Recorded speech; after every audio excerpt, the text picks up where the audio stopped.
kalau kita ada beli baju, bajunya kita yang masih lama itu kan masih bisa dipakai.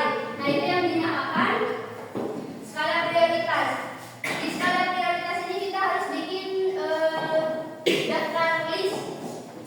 Yang pertama misalkan ada tren baju ya, biasanya cewek-cewek ini tren baju. Yang kedua, contohnya kita butuh bayar buku paket buat sekolah ya.